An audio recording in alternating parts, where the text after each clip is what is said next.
welcome to the Week 24 edition of Instant Replay, where I give you my take on the most controversial calls of the weekend. I'm Simon Borg. We start in Seattle, where Orlando City didn't exactly make things easy for themselves, as teenage defender Tyler Turner earned a red card in the 40th minute.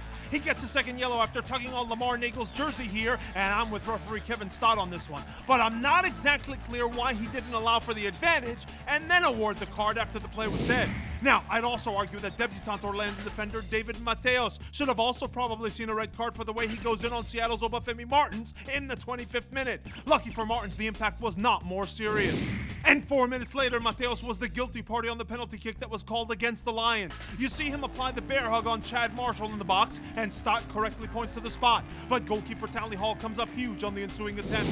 And before we leave CenturyLink, I think there's an argument for a potential third red card for Orlando. It's the 61st minute, and midfielder Darwin Seren just swings his arm at the head of Seattle's Eric Freebury.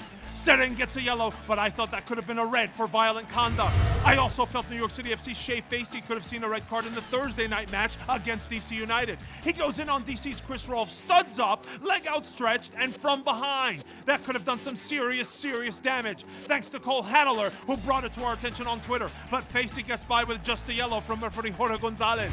To Gillette Stadium, where I felt the Houston Dynamo should have had a player sent off after just 40 seconds from the opening whistle. Alex goes in, studs up into the shin of New England's Diego Fagundes, and he doesn't get a card of any color from referee Jose Carlos Rivero. Now, the Dynamo have a couple of gripes in this one too. On this 37th minute corner kick, it looks to me like New England's Jermaine Jones is undercutting Houston defender A.J. Cochran. But the whistle actually goes against the Dynamo. And then in the 73rd minute, Eric El Cubo Torres is running in on goal, and defender Jose Gonçalves pushes him off the ball with an outstretched arm. Now, it happened outside the box, so it's not a penalty, but I think it's definitely worth a sending off for denial of an obvious goal-scoring opportunity. But here, too, the whistle goes against the Dynamo. Real Salt Lake fans probably felt their team should have had a penalty in the 21st minute of the game against the Timbers. The video shows that Portland's Liam Ridgewell is pulling on the jersey of Jamison Olave, although the ball never gets there. 4 minutes later, there was another strong case for a penalty on the other end of the field, and this incident also involved Olave, who went in for the slide tackle. And it looks like Olave blocks the ball with his arm and prevents the cross from getting through. Great shout by Timbers Believer, who flagged this one on Twitter. But I disagree with Sam Ricklifs, who tweeted at us. He wanted a red card on Portland's Will Johnson, but this was a clean tackle on Sebastian Jaime in the 55th minute. The challenge comes from the side, and it's on the ball. There were questions on two of the goals scored at Toyota Stadium in the LA Galaxy's 2-1 win over FC Dallas. First, it looks to me like Ryan Hollingshead goes through LA's Jossie Zardes to win the header that would ultimately result in the opener by FC Dallas. Then FC Dallas felt that Steven Gerrard committed a foul somewhere in this sequence in the 55th minute. But frankly, I don't see anything illegal. The LA Galaxy would go on to score the game winner on a counter off the eventual clearance. And with the score 2-1 Galaxy, I thought Dallas's Michael Barrios was fouled in the box by Robbie Rogers in the 68th minute. Look at how the LA defender puts his right arm on Barrios to slow him down.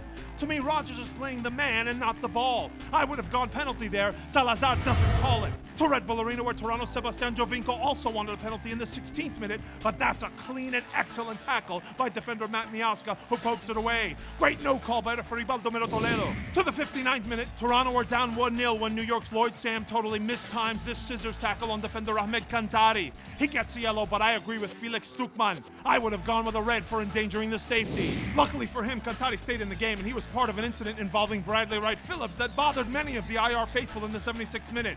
But folks, there's nothing here. Handbags at most. Moving on to the wild finish at Sporting Park. After Sporting tied it late 3-3, the Whitecaps were chasing a stoppage time winner when Matt Beasler takes down Vancouver forward Octavio Rivero in the box. That's a penalty in my eyes, but referee Juan Guzman doesn't call it, and Sporting go on to score their winners shortly thereafter.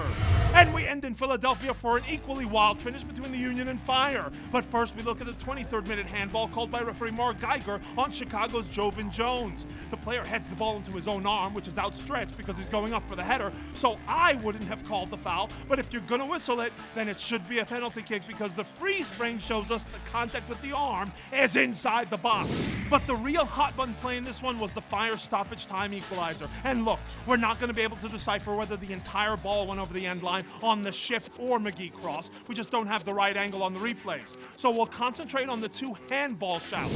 First, it looks to me like Chicago's Jason Johnson controls the ball with his left arm.